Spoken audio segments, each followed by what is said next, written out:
There is a bigger topic to discuss when it comes to women in terms of the Hall of Fame. Agreed. Just based on percentages, except for Trish Stratus. Um, We'll an get to her. incredible run, an incredible run for Trish. But I, No, go ahead. obviously, as someone who I admitted last week, I voted for Becky, I voted for Mako, I voted for Toyota and Yamada. And I didn't vote in historical, but I would have voted for June. But I think there is a disconnect with how people are viewing women's professional wrestlers and through history when it comes to this Hall of Fame. Especially modern, I will say. Modern, absolutely, because Mercedes is on the ballot next year. Not to steal your thunder. EO's on the ballot next year. I mean, I'll just say, if you ask me, those two are worthy of wrestling Hall of Fame in any way, shape, or form in the long run. Like maybe not next year, but I know they're not. I know Mercedes has not that great of a shot to get in until Becky gets in. Like, that's just the truth, because Becky did something that no one's ever done, and we've talked about that. And I still think, she deserves a lot more respect in ballots. And listen, I understand everyone has so many votes and so on and so forth, but at the same time, when we look at the Hall of Fame and the women that are involved, yes, it's all-timer of all-timers, right? But at the same time, you have to, for example, Kota Ibushi's in, okay? Kota Ibushi's a great professional wrestler, and he's in the Japan category, so it's different. But I look at Kota Ibushi and what he's done since then. Sure. Right? And it's like, it feels like he got in right. Same thing with like Nakamura. Got in right at the right time. He got in right at the right time.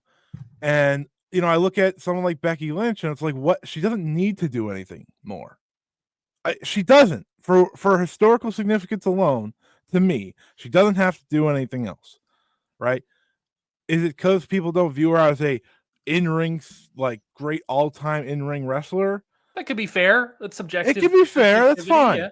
I rate Mercedes Moné as higher, in terms of being a worker. Sure, but they're both great workers at the end of the day. But at the same time, I don't think Becky's going to do anything in the next year or so that is going to add to the case. Well, she's going to come back and she's going to be a drop. We'll see on this Netflix. Let's see if she pulls a Mike Tyson and ruins the Netflix servers. I think for her sake, she could avoid that. We're using the buffering wheel for Becky Lynch's draw case. Yeah, but like this is just an overall thing, and it comes to also, more women's voices involved in the voting process, so on and so forth. But this has always been a problem for me. I think a lot of wrestling fans, a lot of wrestling people do not look at women's wrestling the way that I think it should be respected and viewed in present day. We've made a lot of strides, obviously, here in America, but not enough. I think, I'm going to watch EO go on this ballot. And listen, she's going to go modern and she's going to have a tough time. I know that. Yep. If you put her in Japan, though, she should be a shoo-in. That is a true fact. Not only a shoo-in, but arguably maybe one of the better candidates. I mean, Japan is going to be like the best. Literally, Scotty, the best person representing Japan is in the non-wrestlers category, and that'd be Bobby Bruns. Yeah, like that's how Hayabusa is not far. Oh, down, I just mean like there's gonna be a lot of conversation next year when we get to the EO and Mercedes being at it, because at the end of the day, I know EO's career. I followed EO's career. That is a Hall of Fame talent, 1,000%. Mhm. You look at what she's done for Stardom and what she did for Stardom as their biggest star for a long time, and you look at what she's accomplished in WWE. There's nothing that should hold her out, but that's the problem. I sit here and I know there's going to be a lot that holds a lot of these wrestlers out, and I'd like it to change. Yeah, and I think I think it's a similar, albeit slightly different situation as the sort of WWE versus other territories, the indies, um, in a different, a similar sense of like, I think a lot of people, and fairly so, because of where they're placed on the cards and main events and all these sort of things, and wrestling forever always being a male dominated sport, just by sheer numbers and stuff, right? That people rate the men more highly. They're able to have a better clear drawing case because the men are always Sure. top draws or whatnot, right? um it's something that, like, because of the nature of the Hall of Fame and the voting process, and I'm not saying this is a bad way, I don't know how to fix this, but because of the nature of the voting process and looking at drawing everything, it's very difficult to really get any sort of drawing case for any modern woman on this ballot, let alone Mhm. Becky. And Becky is the best one that you can actually make a clear cut drawing case for. Io, we're not going to be able to do anything for. Mercedes, maybe we can pull something together, but realistically speaking, it's like just simply because of like where women are placed on the cards, even though women's wrestling has gotten a lot of strides in the past several years, the past decade, it's still not at a point where Mm. I think the women's revolution in a large part took place in the ring, but I don't necessarily think there is a big, massive women's revolution happening in the discussion of women's wrestling Mhm. by many people. And I think that's a tough thing. And I get it. I get the irony a little bit here. We're two white men discussing this topic, but I also think it's important for two white men to discuss why aren't women getting enough of a conversation hold in wrestling media as everybody else is, They're as like, or even not even everybody else, let's say tag team wrestling, right? As a talking point here, why is women's wrestling feel like it's more thrown to the side than even like tag team wrestling, where in a lot of ways years ago I did that ratings poll together where for like AEW, tag team wrestling and women's wrestling was sort of literally viewed by a similar number of people.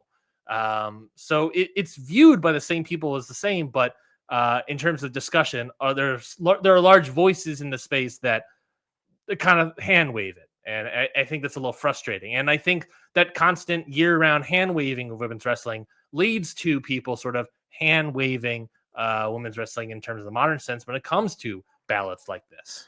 oh, it's very frustrating. It's something that I've always had a problem with. Um, I mean, even when it comes to, wrestler of the year conversations, when it comes to anything like that, they just, women wrestlers are overlooked, whether it be American based, Japan based. I think arguably a women's wrestler of the year is, in terms of like Japan. Let's look at Japan specifically. I think an arguable wrestler of the year in the Japan region might be Suri. Might be Suri, I should say. Yeah, Like, she has, I think, a good arguable case, if not number one, at least like top five or something like that. But go ahead. yeah. But also there's like what, 11 acts, women's In the acts Hall in of the Hall Fame? of Fame total. Yes. One of them in historical, the rest of them Japan. That's absurd. Yeah. And again, to be fair, I think it's, we're not talking like in terms of like, I don't think either of us are pulling for like a women's wing of this Hall of Fame, a No, women's not at league. all. No, Not at all. no, no, no. I don't think that's the solution to this. I don't think separating out at this point is a good idea. But it is this thing of like, and again, to be fair, compared to Japan, I think Japanese women wrestling is always seen at a better stage. And I think a big part of that is because it's probably separated. You can create a better drawing case because it's separated. Sure. And I think that's a big part of it. Whereas US wrestling, we only got one person in. Sorry, And there are 12 acts. My apologies. who is the one historical? Is it Moolah? It's Mildred. It's Mildred Mildred Burke. Burke. Yeah, Yeah, Moolah, I don't think got in. yeah. But it's like one of those things. It's like, Mildred Burke got in. We can barely. All right. June Sorry. Byers might get in. There's 12 acts, Yes. but one of them's Jackie Sato twice. So it's like, Sure. Sure. again, furthers my point here. There's a lot. I understand, like, there was a lot of time between, uh, women's wrestling being respected in Yeah. America again and so on, and, And that's a you big know, part of it. That's a and in many definitely. ways, the same can be said for Joshi, or from All Japan Women's to now. It took a long time as well, for there to be, I think it's seen as a higher level and have more recognition outside of just Japan.